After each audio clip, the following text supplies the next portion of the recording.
Now,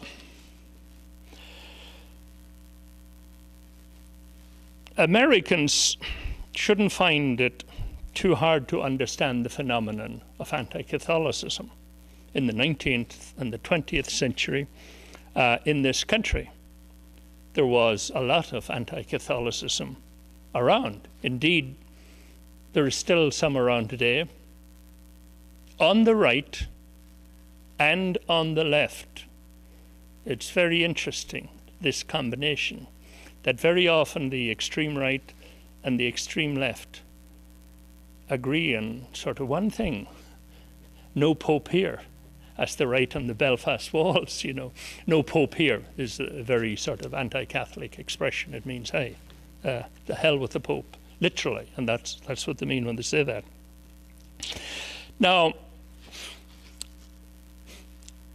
I want to speak up on this theme because I think, although it doesn't explain fully the problem in Ireland, I think it's an important thing for us to understand.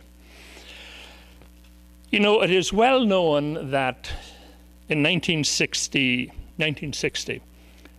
JFK, John Fitzgerald Kennedy, had to go cap in hand down to Houston to speak to 300 ministers to prove to them that a Catholic was fit to be president.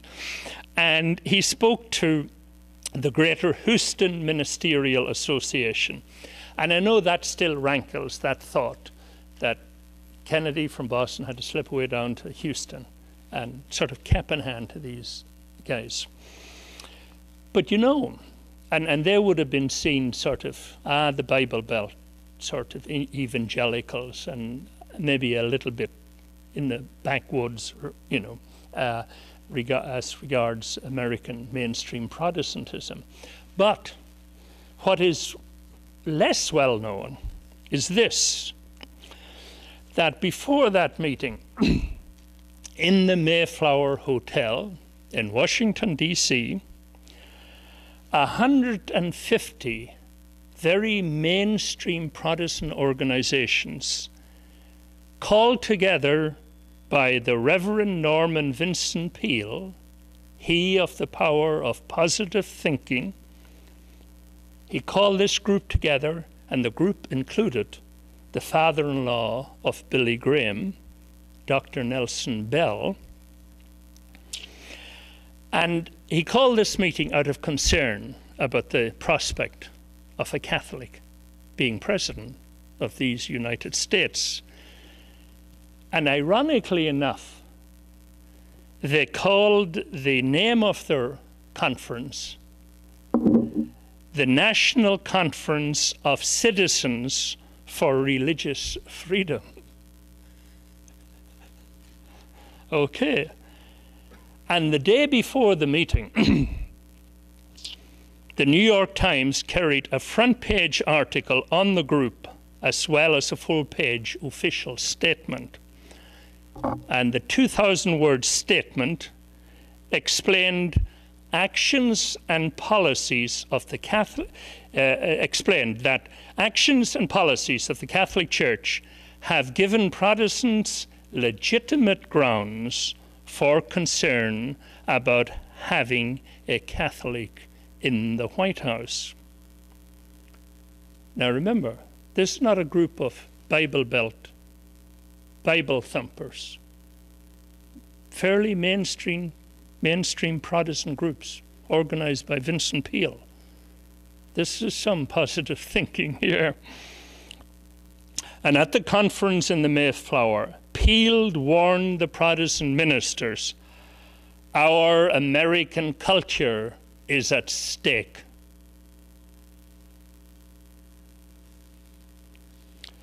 And Billy Graham's father-in-law, Dr. Bell, cautioned, quote, too many Protestants are soft on Catholicism.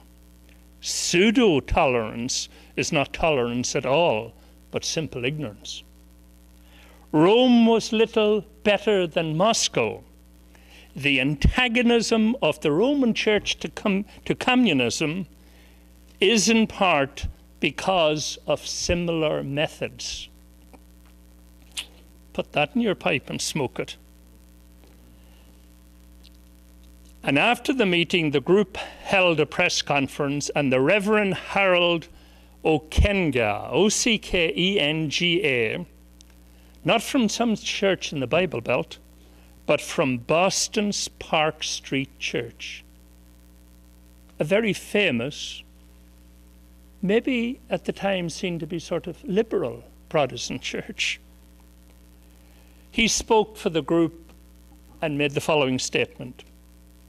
Senator Kennedy, John F. Senator Kennedy's statement upholding separation of church and state are analogous to statements made by the Soviet Premier Khrushchev urging world peace during his last tour in the United States. Mr. Khrushchev's meaning of the word peace equal worldwide victory of Marxism, and not what Americans thought it meant. Both men, Kennedy and Khrushchev, are caught in their respective philosophical systems.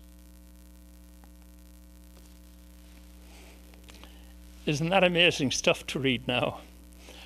And, you know, on this, I mentioned Houston.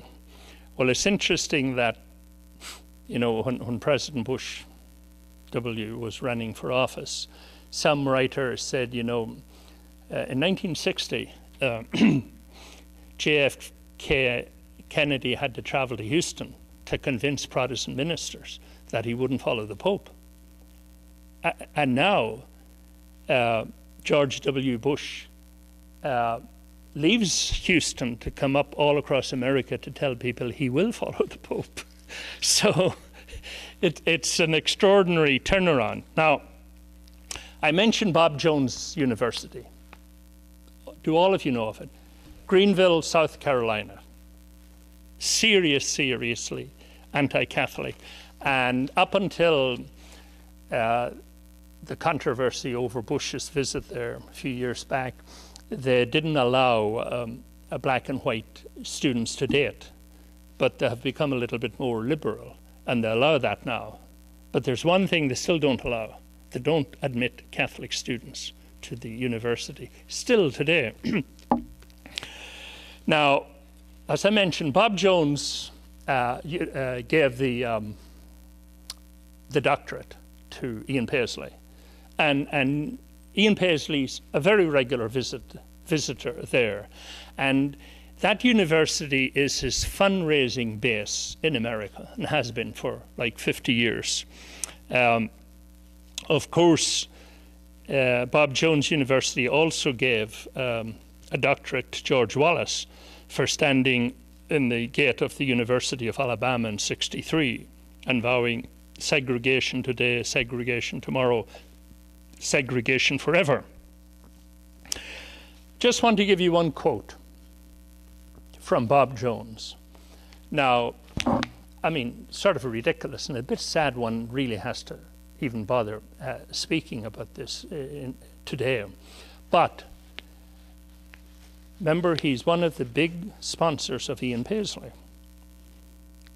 And it gives you an insight into, in American terms, what Ian Paisley stands for. Here's one thing Bob Jones said about the Catholic Church. It is a satanic counterfeit, an ecclesiastical tyranny over the souls of men, not to bring them to salvation, but to hold them bound to sin and hurl them into eternal damnation. It is the old harlot of the book of Revelation, the mother of harlots. And, end quote. And like Paisley, he called the late, great Pope John Paul II the Antichrist.